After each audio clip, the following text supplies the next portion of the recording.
How's it going, YouTube? Please like this video and subscribe to the channel if you haven't already. We're about 115 subscribers away from 15,000 here on YouTube. Awesome accomplishment. Thank you to everyone who has subscribed already. Make sure to tap that little bell to get notified every time we go live. We're recapping Monday's action. Up next, in the words of the great Scott White, Vinny P, baby. Welcome in. Fantasy baseball today on Tuesday, August 16th.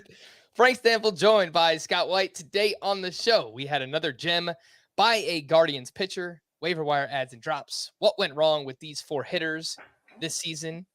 Little group that I want to talk about. And Team Name Tuesday. Just got a few names there at the end. Scott, I don't know why or how, but apparently your voice has kind of turned into Dick Vitale's voice, and that's where we're at. Vinny P, baby. Yeah, I don't know who. I think you said it a little differently the first time, actually. So I don't know. You need to work on your impressions there, Frank. I mean, there can only be one, Scott. I'm not nearly as good as you when it comes to the impressions, and I will fully admit that. Anyway, let's get into today's action. Oh my goodness gracious! All right, Scotty, we will get to look. Vinny Pasquantino homered again. He's awesome. We'll talk about him a little bit later on. Oh my goodness gracious for you, Scotty. Oh my goodness gracious is going to be Aaron Civale. Aaron Civale, the start of the early game, the first game of a doubleheader between the Guardians and the Tigers. And, it's worth pointing out what he did was against the Tigers. But even so, 6 innings, 3 hits allowed, 10 strikeouts for Aaron Civale, 18 swinging strikes on 82 pitches. I mean, he looks like a dominant pitcher, and this is not something we've seen much from Aaron Civale this year, even for most of last year. And, it might be easy enough to leave it as that. Okay, just a weird start against a bad offense, whatever. But his best pitch is the curveball in terms of getting swinging strikes. It has a whiff rate of darn near 50%, really high. It's a little reminiscent of like David Peterson in that slider and the success he's had throwing it more.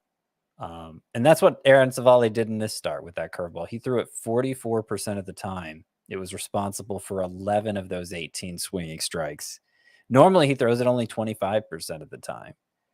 So he's a guy who's tinkered a lot in his fairly short major league career. Completely remade his delivery heading into last season, which may have been ill-advised, but nonetheless, he did it. And maybe he's tinkering again, and maybe his tinkering is going to be all for the better. I'm intrigued. I'm not saying Aaron Civale is, this current week is a 2-start week for him with 2 favorable matchups. So you kind of missed the boat to pick him up as a streaming option. But, there are probably worse pitcher pickups out there right now than him. I'm trying to think. Would I rather have him? No, I was thinking, would I rather have him than Drew Rasmussen? Because, I was kind of talking down Rasmussen's flirtation with a perfect game yesterday. Mm-hmm. I wouldn't rather have Civale than Rasmussen, but the two are closer than their roster rates would probably have you believe. I agree with that sentiment. I would still take Rasmussen over Civale, but for the reasons you mentioned, using that curveball and really leaning into it in this one, it has me very intrigued. And on the season, 5.63 ERA overall for Aaron Civale is obviously quite bad. It is what it is. But the underlying number is 3.71 FIP, 3.77 xFIP. Those are really good. I mean, if he was pitching to those numbers, I'm sure the roster rate would be much higher than 49. They're decent. I wouldn't say they're really good, but they're decent. I mean, they're basically in line with someone like Marcus Stroman, who's like 75% rostered. So Marcus Stroman's gone up because his used to be around 3.2. I think maybe his FIP is around there. His xFIP might be higher. Actually, xFIP is 3.24 for Stroman, but you got to reverse. The FIP is high for Stroman. The xFIP is low because Stroman's known for being a ground ball pitcher, so you're gonna you tend to get lower xFIPs with that. Let's take a look at the most dropped pitchers from the weekend and see if you would drop any of these for Aaron Civale. Braxton Garrett actually falls on this list, and I know you kind of expressed some skepticism on yesterday's podcast regarding him. Would you make that swap, Garrett for Civale? No, I wouldn't. And I know, my tone I'm taking with Civale is an optimistic tone, and yesterday I was taking a more pessimistic tone with Garrett, and that's of course why nuance and context and all of that matters. It's relative to what I perceive the perception of the pitcher is right now. And Civale, nobody cares about Civale, but maybe you should just a little bit. A lot of people care about Garrett, and you should continue to, even if there's reason for skepticism. I agree. I would take Garrett as well. Yusei Kikuchi, easy, right? Yeah. No, I don't care about Yusei Kikuchi. You shouldn't. You say goodbye. I say hello. Keegan Thompson. Don't care about Keegan, so I'd take Civale. I agree. Nick Lodolo. I feel like that one's a little bit closer. Yeah, it is closer. I'd still take Lodolo, but I think that's the right range. I was dropping Lodolo in some of my 12-team leagues as waivers were running yesterday. So I think they're both in that fringe rosterable territory in 12-team leagues, both Lodolo and Civale. Last one here for you, and I think they're kind of similar pitchers at this point. Corey Kluber. I'll roll the dice on Civale at this point, sure. Yeah, I think maybe with that, throwing that curveball more, we might have more strikeout upside with Civale moving forward than we do with Corey Kluber. All right, oh my goodness gracious, for me, we've got Joey Bart, who last time I checked, he was 3 for 3 in that late night game against the Arizona Diamondbacks. And since returning to the Giants, 28 games now for Joey Bart. He is batting .318 with 5 homers, still striking out quite a bit, 31%, but that's much more manageable than where it was at earlier on in the season.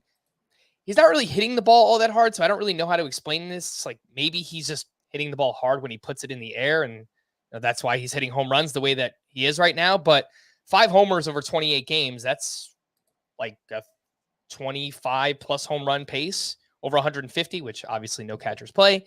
But yeah, I mean, it's a pretty good power pace for Joey Bart. He's 31% rostered. I don't think we're looking at him in one catcher league, Scott, but maybe he's floating out there in some 2-catcher 12-team leagues. And I think if he is, you should probably re-add Joey Bart. Yeah, he deserves to be a 2-catcher at this point. He does during that same stretch. You noted the good side. The bad side is the 30% strikeout rate since returning from the minors, which is still very high. The standard that a second catcher has to meet in fantasy is very low. So I'll give Joey Bart a pass for that high strikeout rate and just enjoy the power production that he's providing at the moment. But I bring it up more for like a dynasty context, because of course the past couple years Joey Bart has been thought to be one of the best young up and coming catcher assets, and I think he's still a long way from proving he's going to live up to that. So overall, kind of like neutral or maybe even a little bit down on Joey Bart from a dynasty league perspective, or where are you at there? Well, I mean, higher than a month ago. Yeah. But I mean, the only place you could go is up, I guess, right? Yeah. I would still say, if we're talking purely dynasty catchers, Joey Bart probably wouldn't be in the top.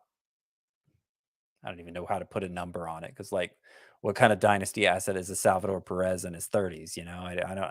It's hard to say, but I could probably come up with a dozen catchers younger than 27 that I'd rather have than Joey Bart in a dynasty league.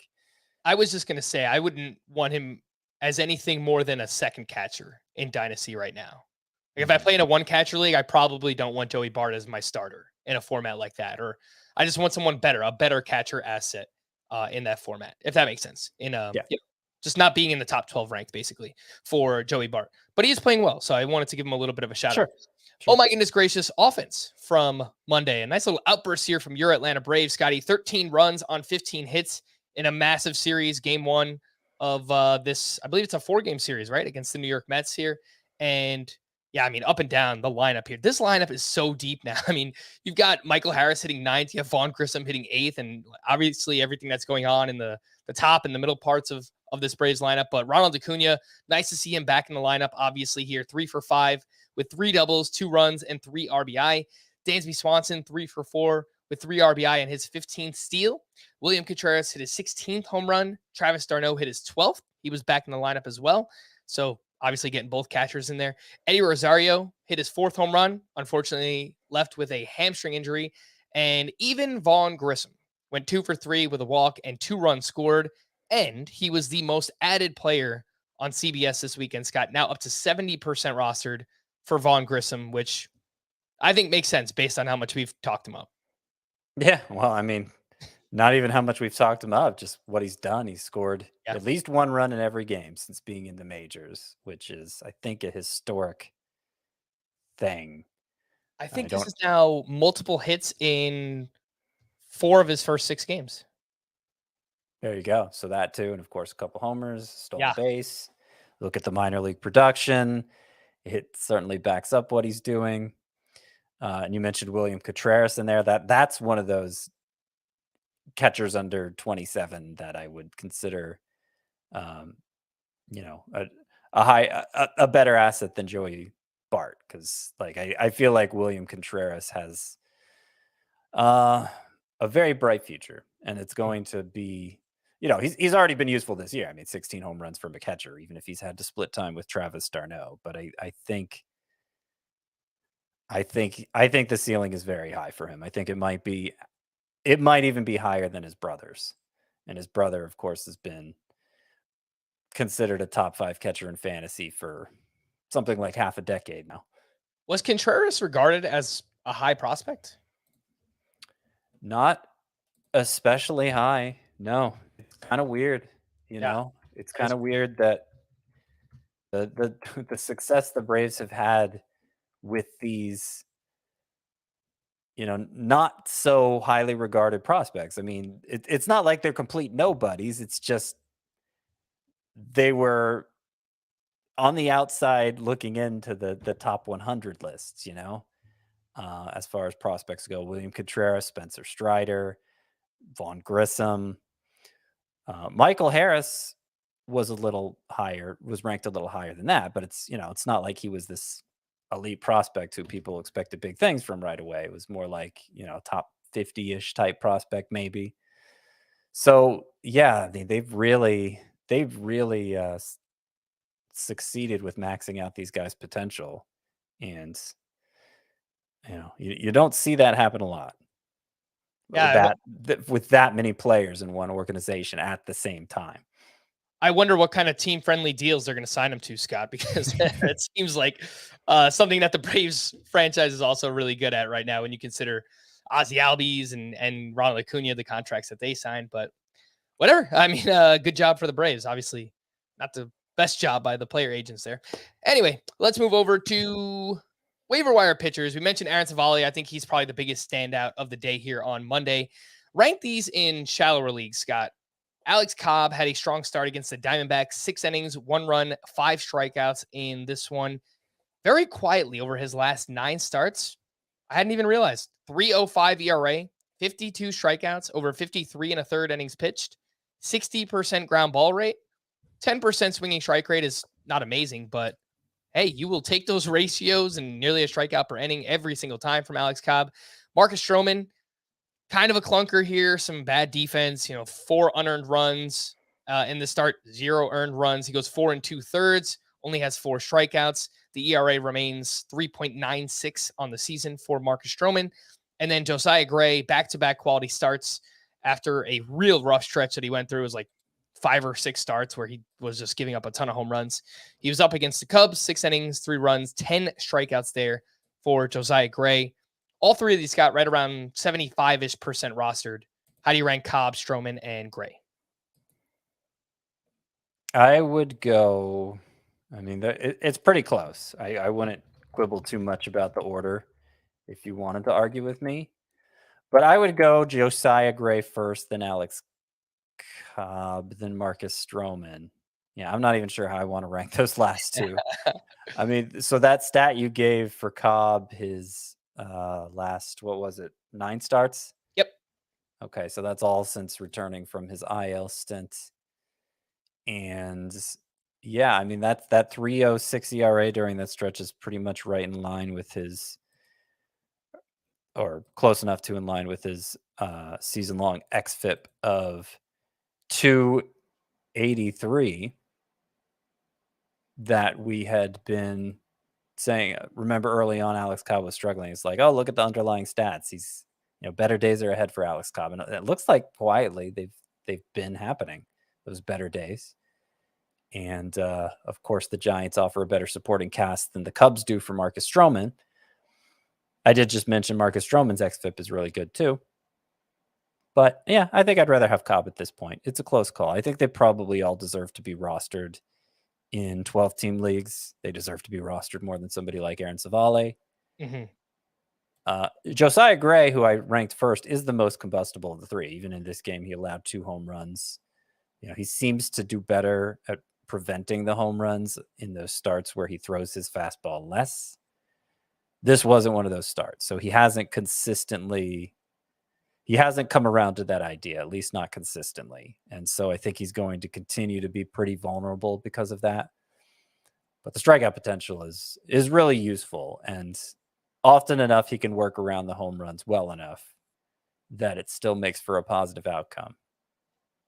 Yeah, it was interesting that you put Josiah Gray first on this list, because if I'm ranking them, I think he's quite easily the third best pitcher on this list, at least for this season, because the home runs are just crazy with Josiah Gray. 31 homers now over 22 starts. And I agree. I mean, I think on any given day, he probably has the most upside, but he also has the most downside. Right. Yeah. I mean, he has a 4.79 ERA. So yeah.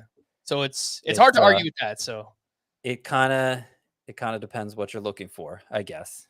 Yeah. If it's just kind of stability, I think I'd probably go with Cobb or Stroman, with Cobb being at the top of the list. In deeper leagues, James Caprillion has now allowed 3 earned runs or fewer in 10 straight starts, and he was at the Rangers, 5 1/3, 2 runs allowed, 5 strikeouts. I was trying to figure out, like, what is James Caprillion doing this year where he's getting these results?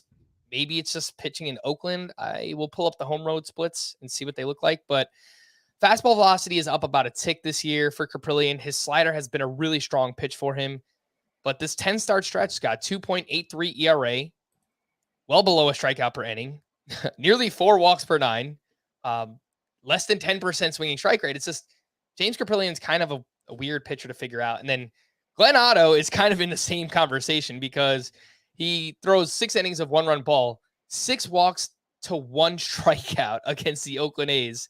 Just 5 swinging strikes in this one. 3 straight starts, allowing 2 earned runs or fewer.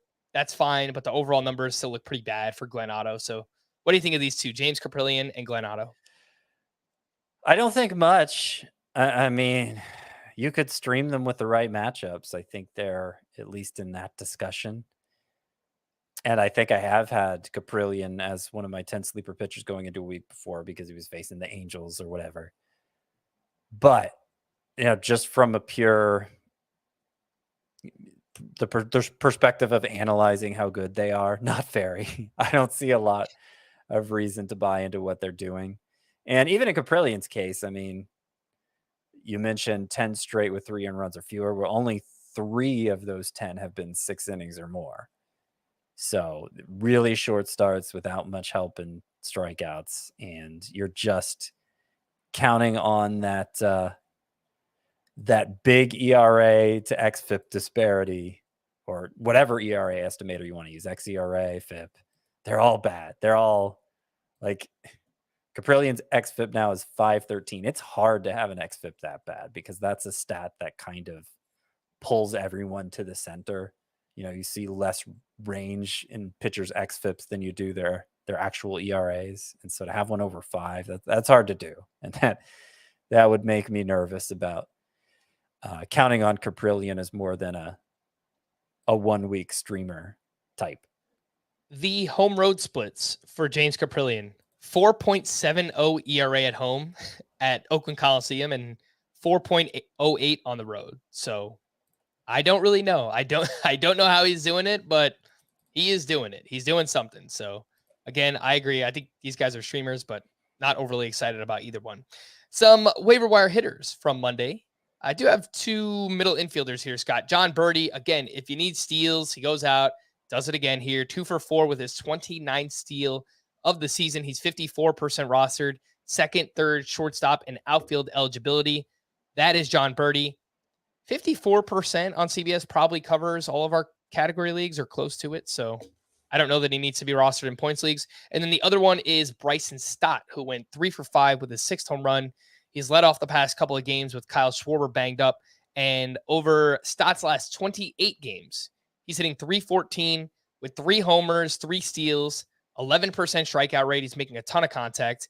And he's hitting the ball pretty hard. 90.4 mile per hour average exit velocity for a middle infielder. That's pretty impressive. So he's 34% rostered, Scott.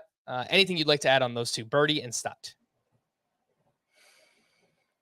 No, I mean, I think you pretty much covered it already. Stott, I don't know that I'm particularly motivated to pick him up, get him active in my lineup, anything like that.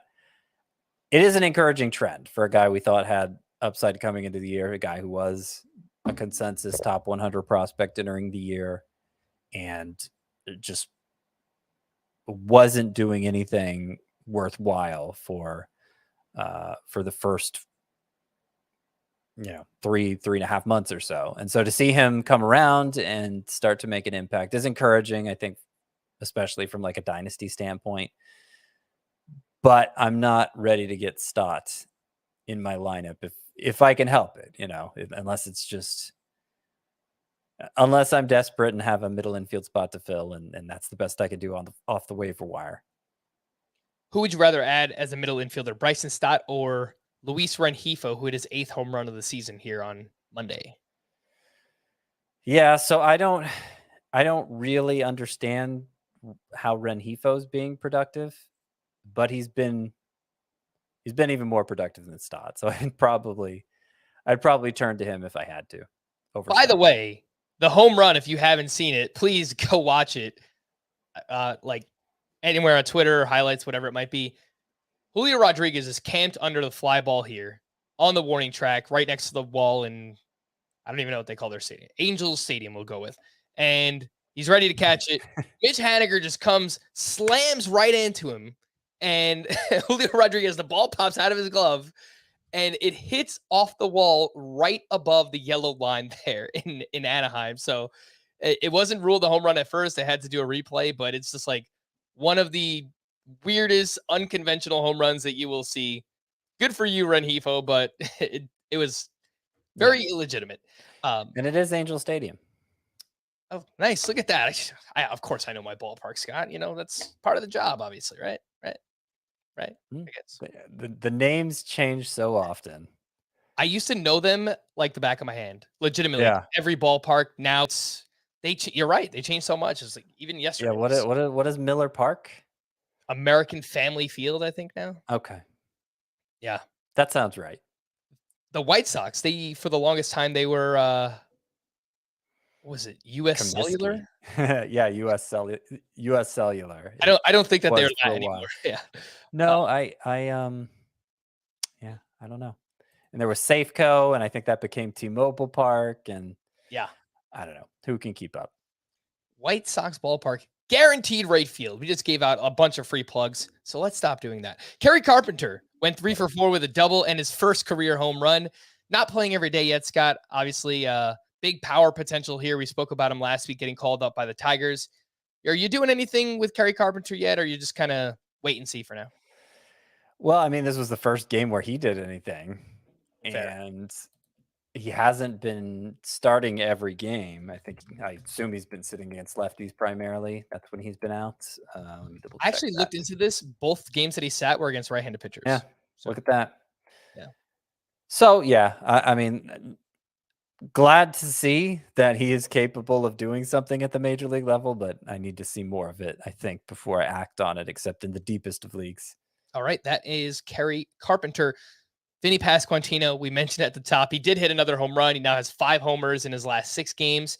The people are listening, Scott. The roster rate is climbing. He's now up to 74% rostered. So he's getting closer to that cutoff where, all right, we probably don't need to talk about him as a waiver wire pickup anymore, but he's doing big things. Vinny P, baby. He's doing it.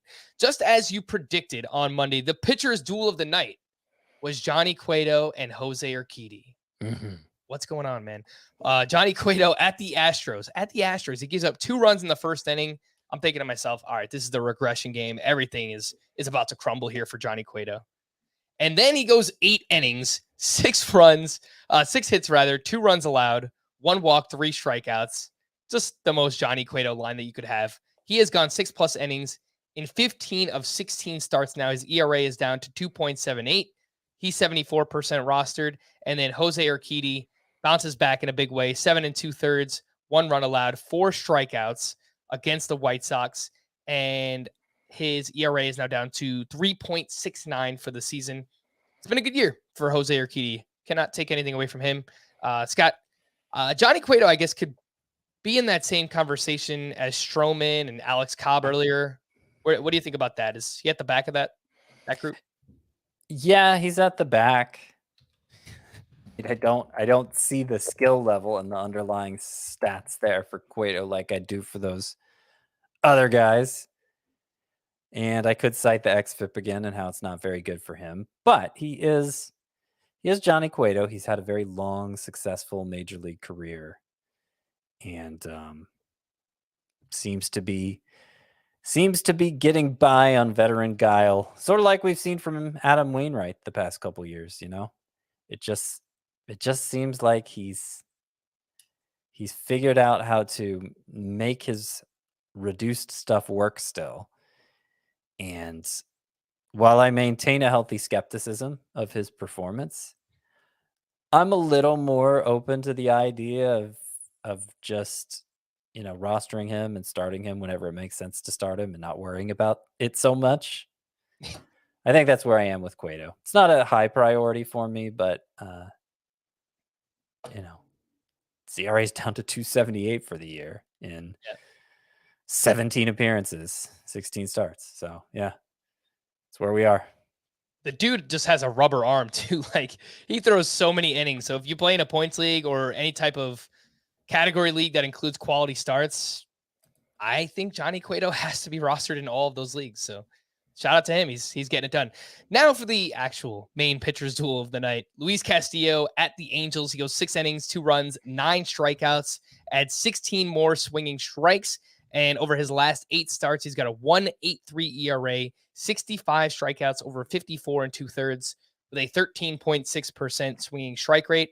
And then Shohei Ohtani on the other side of that game, he goes 6 innings, 2 runs, 8 strikeouts with 13 swinging strikes. He's throwing his slider more this year. It's become his main pitch, and it is a great one. 169 batting average against, 43.7% whiff rate over his last 11 starts. This is Shohei Ohtani. 1.82 ERA, 100 strikeouts over 69 2/3 with a near 17% swinging strike rate. It is just ridiculous, Scott. Castillo, Ohtani, what do you think? I think they're good. I have moved Castillo into my top 15 pitchers rest of season. And this is probably the best version we've ever seen.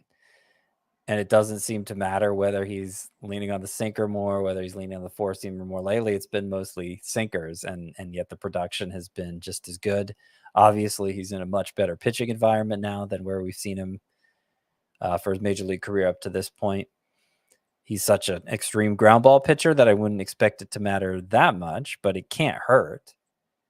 And he's obviously on a roll right now. So this is, we kind of got to prior to last year where obviously Castillo got off to that miserable start and finished strong, but with the whip still kind of high, with the strikeout rate still a little low. But prior to that weird year, we kept thinking Luis Castillo had another gear. Like we were drafting him as a borderline top 12 pitcher in fantasy, somebody who we thought had ace potential.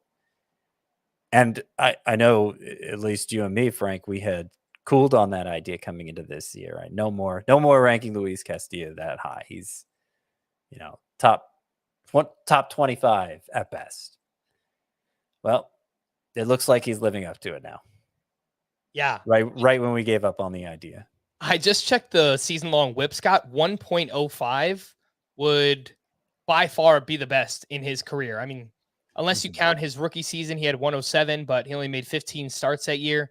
Every other season, it's been 1.14 or higher. So he's really taken another step, and shout out to Castillo. He's getting it done. We haven't even talked about, I mean, really from a keeper or dynasty league perspective, at least for the next season, he will be in Seattle. He's under team control for another year. So this is going to help his value quite a bit. I think pitching not only in that park, but in that division where there are lots of really good parks to pitch in. So it's only good things for Luis Castillo moving forward. Before we hit the break, just want to remind everybody that if you haven't already, please join our Fantasy Baseball Today Facebook group. That's facebook.com/groups/fantasy baseball today, or just go on Facebook and search Fantasy Baseball Today, and you'll find it that way as well. A lot of people asking questions there, waiver wire, trade, pitchers to stream, dynasty questions, keeper, whatever you're looking for. You can drop it in there. It'll get approved, hopefully, assuming there's nothing too raunchy there. And then you could talk it out with other listeners as well. So please join up. It's a really fun community. And speaking of community, we are closing in on 15,000 YouTube subscribers. So if you're on the listening side, the audio side, then please subscribe to our YouTube channel. That's youtube.com/fantasy baseball today. We'll take a break and we'll be back right after this. The news and notes. Walker Buehler. This one kind of came out of nowhere. He will undergo season-ending elbow surgery on August 23rd. So that is a week from Tuesday when you're listening to this. Though maybe I missed an update, Scott. Have they announced if it's actually Tommy John surgery or not? Nope, they have not announced that, and there's a reason they haven't announced that, because you're right. I mean, the Angels, it initially came from the team's official Twitter account. He's having season-ending elbow surgery, and it's like, okay, well, what kind of surgery? Because we in fantasy had already kind of accepted that Buehler was probably done for the year. But if the elbow surgery is Tommy John surgery, well, that probably puts him out for, if not all of next year, most of it, as well. But the reason they haven't announced what kind of elbow surgery it is because they don't know yet. The surgeon's going to go in and figure out while he's in there what needs to be done. And it may well end up being Tommy John surgery. We're just going to have to wait and find out. But that's a scary prospect if you have Walker Buehler in a dynasty league, as I do in one. Yeah, for sure. And, you have to wonder if it's related to that huge innings jump from 2020 to 2021, which I realize many pitchers had a similar jump, just kind of the nature of that shortened season. But I mean, his was even more, Scott. It was like quality start after quality start last year. And I know at least you and we were not expecting anything like that coming into the season, because just the way they've always handled Walker Buehler was they were very cautious. And last year he goes out and throws a career high 207 and 2/3 innings. And I just think it's probably related to that, right? I mean, that's a massive jump. I don't know. I mean, pitchers get hurt all the time for seemingly no good reason. I think to blame it on that is kind of confirmation bias. But yeah, I mean, there have been all these rules created about pitcher innings increases, and I'm sure there is a point where it's just reckless to do it. But like the hard and fast rules that we've come to know and over more recent years, I guess, it's hard to find a clear correlation of, okay, this is working. This is preventing pitchers from getting hurt, so we need to keep doing it. And I think, organizations are kind of coming to that idea too, and you're hearing less about strict innings limits than you did in the past, and more about just monitoring different measurements of, I don't know. They have ways of tracking how likely somebody is to get injured based on certain criteria that I don't think is very public information, but you hear about it, And I think more often teams are subscribing to that, and how much that's going to prevent injury, I don't know.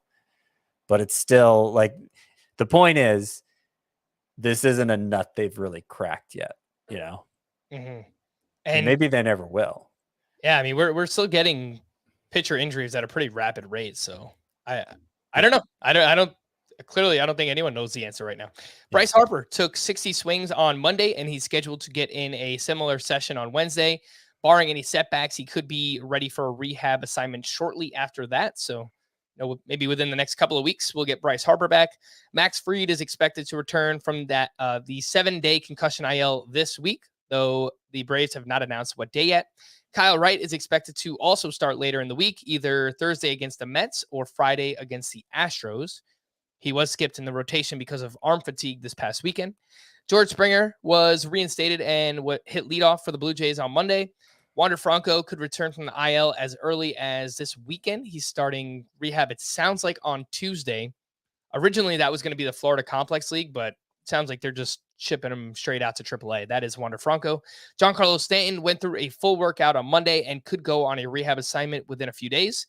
Carlos Carrasco, who's been pitching very well recently, was removed from Monday's start against the Braves due to left side tightness. And speaking of those Braves, we mentioned earlier, Ronald Acuna was back in the lineup. He was dealing with some knee soreness, and Travis d'Arnaud also returned. It was his first game since August 6th. Eduardo Rodriguez will make one more rehab start at AAA on Tuesday before likely rejoining the Tigers. I saw he could start as soon as August 21st, which is this weekend. Eddie Rosario left Monday due to left hamstring tightness. Kyle Hendricks has been cleared to resume throwing. He's been out since July 5th with a shoulder injury and was having a pretty dreadful season, so I'm not sure it matters much anyway. Luis Guillorme was placed on the IL with a left groin strain, and this is interesting, Scott. Apparently the Mets have discussed promoting Brett Baty to the majors, though he was just recently promoted to AAA. So, well, there's a need now with Rengifo being on the. You mean Guillermo? Not Rengifo, with Guillermo being on the IL. Yeah, there's a need at third base because Eduardo Escobar, actually his last at bat, on Monday, he was hitting from the left side against a left-handed pitcher. Normally he's a switch hitter, of course, but he's kind of playing through an injury right now. And they were speculating on the broadcast, maybe he can't hit from the right side. And the right side's his better side anyway. True. That's why Guillorme had been getting more starts. It'd been kind of a platoon between him and Escobar. So the Mets could really use a third baseman who hits right-handers, and Brett Baty's a left-handed hitter. So that would make sense. Would he succeed in the majors right away? I mean, that's anybody's guess, but consensus top 25 prospect, I would say. And had caught fire at AA before that promotion. So something to keep an eye on. Mm-hmm. Would he be a priority ad, Scott, Brett Baty, if he did get promoted? It depends how much you need a third baseman. It's a position of need. So yeah. I'm sure there's probably somebody in your league who would want to take that chance on him. Yeah. Obviously if you get into if you're talking something like a 15-team roto league, then sure, he'd be a priority ad. But in standard 12 teams or shallower, I would assess the needs of your team before making that move. We had a bunch of names out of action on Monday. Luis Robert with a sprained left wrist, Kyle Schwarber with that calf, DJ LeMahieu with inflammation in his toe, Ketel Marte with a hamstring injury, Jeremy Pena with neck stiffness. Jonathan India was originally in the lineup, and then he was scratched with a lower leg injury, and Ramon Laureano was out with side soreness.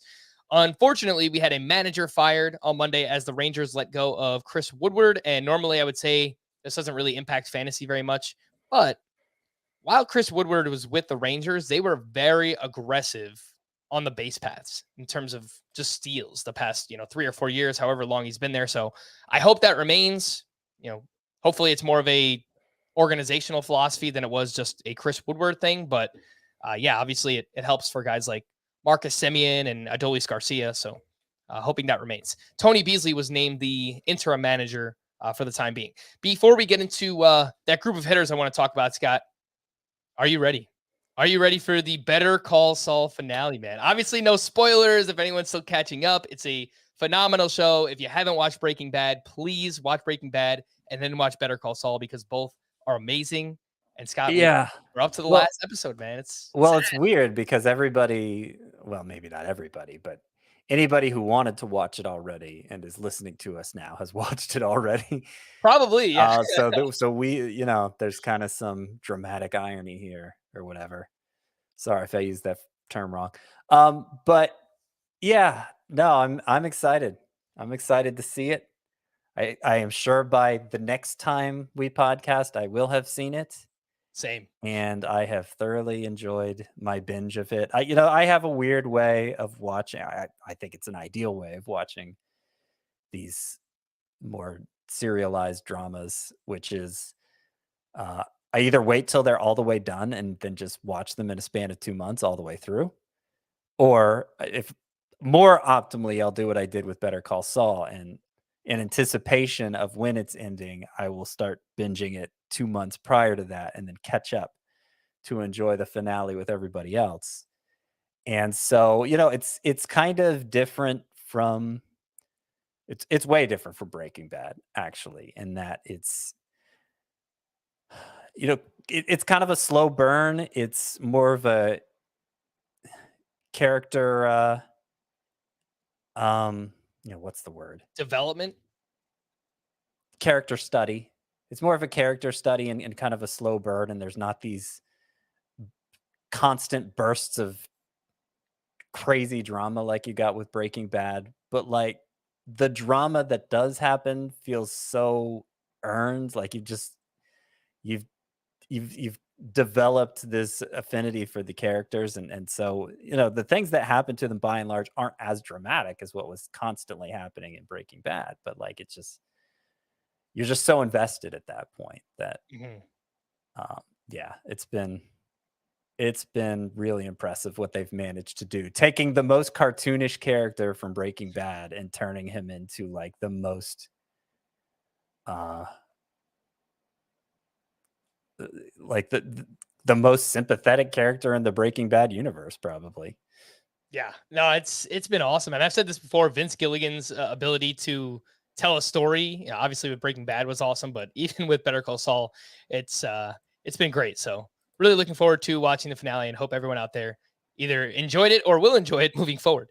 What went wrong with these hitters, Scott? I got 4 names picked out here, and do you want to go one by one or just present them all to you and we could just kind of have a massive convo on all of them? Whatever you think is best. All right. Well, leave it up to you. I guess that's my job, right? I am the host. All right. So wanted me to make it easier for you. I'm going to present all 4, and then we can just kind of, I guess, go through each one. Bo Bichette, he had an ADP of 5. By the time everything kind of ended at draft season, before the season, he was a mid-first round pick, and he's currently the 52nd overall player in Roto. Nick Castellanos, his ADP was 48 coming into the season.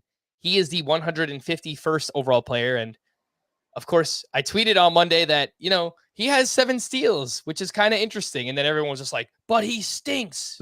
Yeah, who cares? So yeah, technically you're not wrong. The other one, Tyler O'Neill, had an ADP of 60 coming into the year. He is 260th. He's kind of dealt with injuries on and off, but even when he's played, he really has not been very good. And then Jesse Winker, ironically enough, did hit a home run here on Monday night, but his ADP was right around 107. And he is the 311th player overall in Roto at this point, Scott. So got a few big names here: Bo Bichette, Nick Castellanos, Tyler O'Neill, Jesse Winker. What went wrong for some of these guys? Any of these guys? What are you thinking at this point? I mean, we've only got month and a half left, but yeah, they were big picks. They were. They were. So Bo Bichette, this is something that happens a lot of times. I come out with my fantasy baseball ranking. Well, I don't come out with them. I guess I keep them private, but I put them together in like October on my own, without conferring with anybody else. I come up with what I think the rankings should be. And then of course, in the weeks and months that follow, you start to you mock draft with people in the industry. You start to get a sense of where players should go. And Bo Bichette was one of those players, my initial rankings versus where everybody else was taking him. I was initially much lower on him, like late round 2, as opposed to mid round 1 on Bo Bichette. And sometimes I stick to my guns when that happens. Sometimes I feel compelled to go with the crowd. And I wish I had stuck to my guns with Bo Bichette, because I feel like what's happened to him this year was what I worried about happening to him this year. The fact that for a first round caliber hitter, the on base skills, the OPS, they were low. I mean, the home runs were there, but the OPS itself did not look like a first round caliber OPS. And of course, he had a lot of stolen bases, but that's not, his sprint speed isn't especially high. And for middle of the order hitters like him, unless they have like a long standing track record of stealing bases year after year, that's you just can't count on that. You can't count on that being a permanent part of their profile. So Bo Bichette has largely stopped running, and he's no longer giving us his best case outcome as a hitter. And we see it's a steep drop here to mediocrity, or I'm sorry, a small drop to mediocrity, considering that his on base skills are so lacking. So that's what I think has happened to Bo Bichette. I do think there's bounce back potential next year, but I think what we saw from him in 2021 is closer to his best case scenario than his midpoint scenario. Mm-hmm. So, Nick Castellanos, I had him as a bust. My bust 1.0, Nick Castellanos was on it. That changed when he signed with the Phillies. I thought he would get the same or similar park boost there that he was getting in Cincinnati. Cincinnati is probably the best park for home runs, but Philadelphia is good too. And it just hasn't happened. I mean, I don't know how much the park change is to blame for it. But I will say that Castellanos, like Bo Bichette, has never been that good at getting on base, absent batting average, And so I think there may be something in common there. When those players have down years, it hurts all the more because there's just fewer ways they can make up for it, because they're just not getting on base enough. So that's part of it. You want me to keep going, or you want to chime in with something? It seemed like you were about to say something with Bichette. I was going to mention with Bichette, it reminds me a lot of Francisco Lindor. Even when he was at his prime, he was a very low OPS. It was like mid 850s for someone you were drafting in the first round, which just comparatively to the other bats that you normally select in the first round, like those hitters are much better. So what has gone wrong with Bichette this year is kind of a little bit of, I think what went wrong with Francisco Lindor when he started to fall off, and obviously he's had a very big bounce back season this year. The one thing that stood out to me, month too, after I was kind of writing him off last month. Bo Bichette against lefties this year, Scott. I don't know why this is happening, but last year he hit 340 with a 950 OPS against lefties. This season, 197 with a 604 OPS against lefties. I haven't seen an explanation for it, but obviously that is a huge disparity, and could explain, quite frankly, it could explain the difference in batting average between last year and this year for Bo Bichette. And then with Castellanos, I know Chris has pointed out that he thinks in this environment, hitters who are more like gap to gap, they're losing out on power the most. It was like Nick Castellanos is someone he pointed out. Even Freddie Freeman, while Freddie Freeman's still very productive because of his batting average, and he already has 10 steals, the power is down for Freeman, And I think there's something to that in this Yeah. environment, being more of like a gap-to-gap doubles power hitter, more so than just a pure slugger. Same thing kind of going on with Castellanos this year. And frankly, his quality of contact is just bad. Like, Yeah, well, that's 24th percentile average exit velocity that's for Nick terrible. Castellanos. Yeah, I mean, Yeah. that's compared to what was it? Last year it was 61st percentile. In 2020 it was 82nd percentile. Steep drop there for him. I mean, he's never been like an elite exit velocity guy, but this has been like, I don't care where you're playing. If your quality of contact is that poor, particularly with this new ball, and particularly if you're not somebody who pulls the ball a lot, then yeah, it's not going to add up to much power production.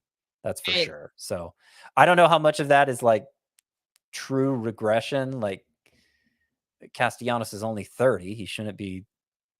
His skills shouldn't be declining like this, but Yeah, it's weird. I think he's a pretty good bounce back candidate for next year, but obviously you shouldn't have to pay that much for him.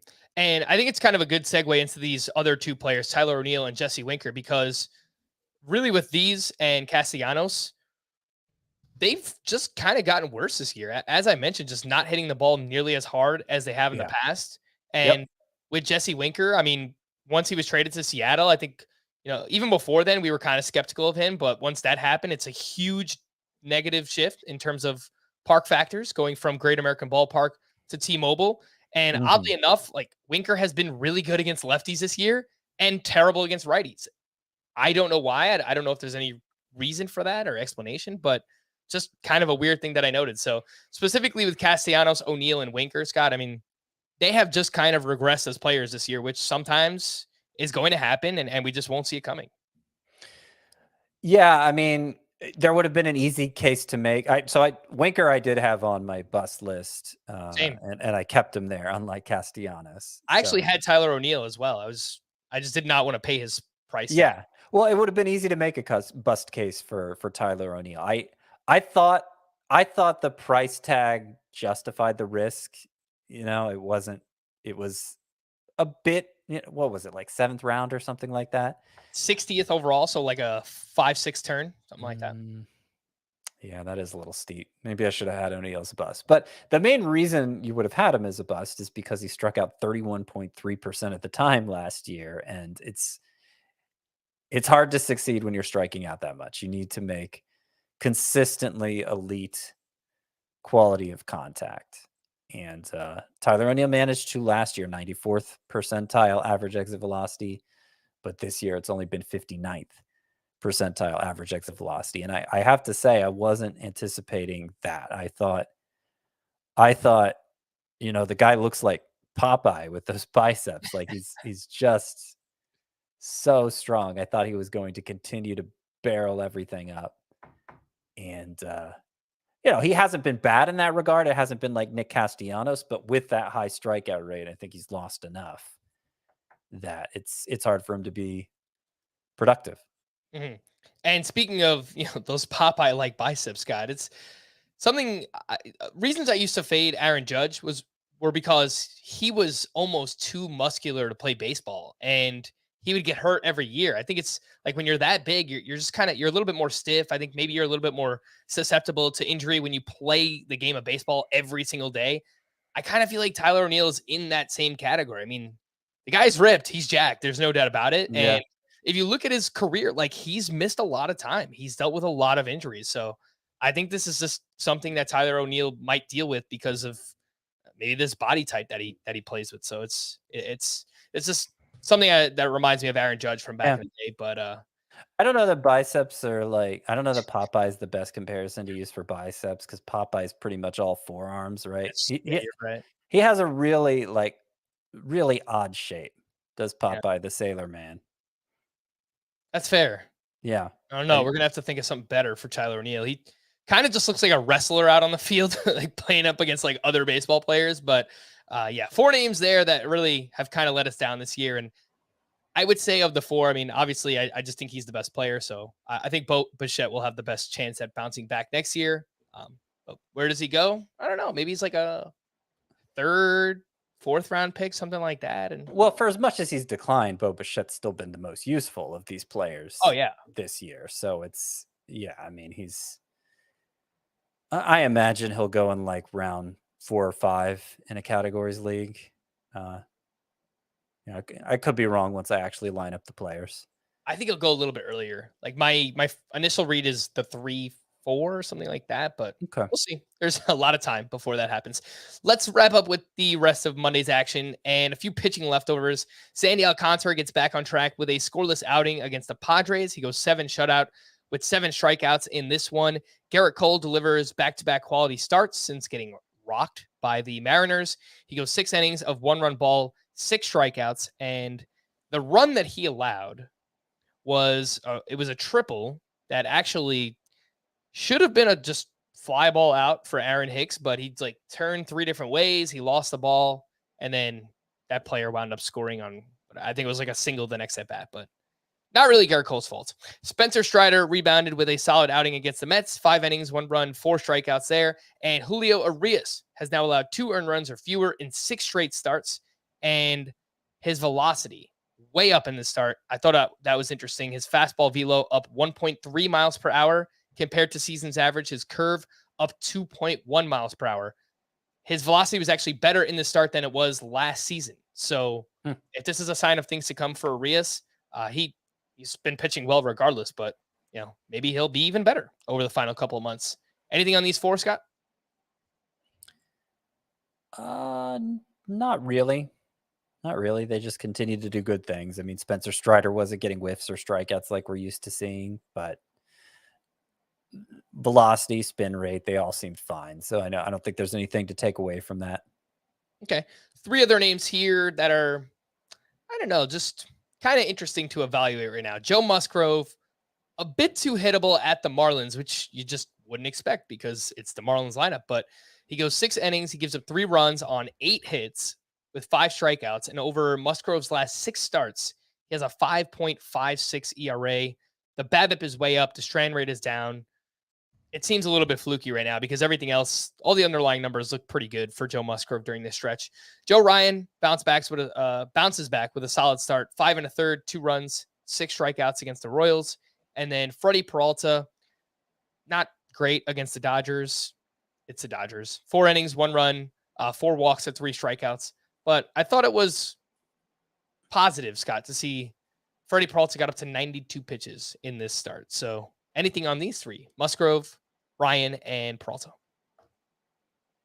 Yeah, Freddie Peralta needs to throw more strikes.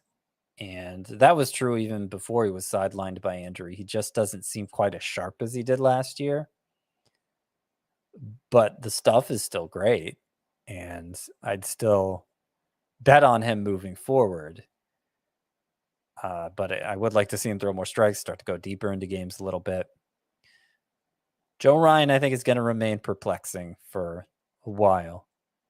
Agreed. He was a very difficult pitcher to evaluate in the minors because the numbers were ridiculous, but he was another one of those known minor leaguers who wasn't an especially highly regarded prospect, just because it's such an odd way that he succeeds. And was it just a gimmick? Will it catch up to him at the major league level? It kind of reminds me of like Mike Fiers, who was also dominant in the minor leagues and started out really well in the majors and then kind of became ordinary for the majority of his career. And maybe it'll play out similarly for Joe Ryan. I'm not willing to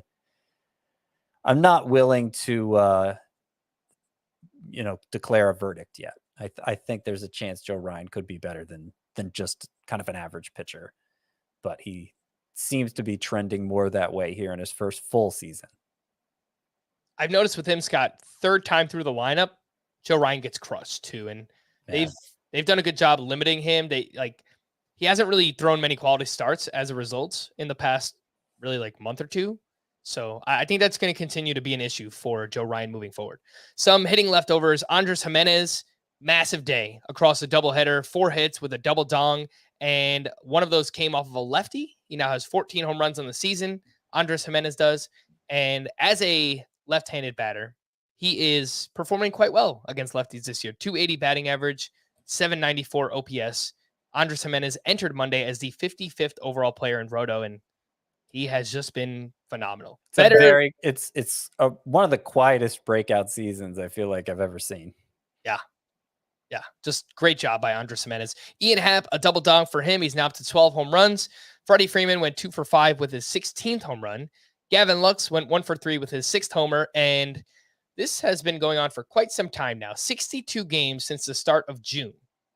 Gavin Lux is hitting .320 with 5 homers, 4 steals, 31 runs, and 23 RBI. And Chris has mentioned before, like the counting stats are not good for Lux. He still kind of sits out every 4th or 5th day. But when he plays, he's been good. 11% walk rate during this time, 16% strikeout rate.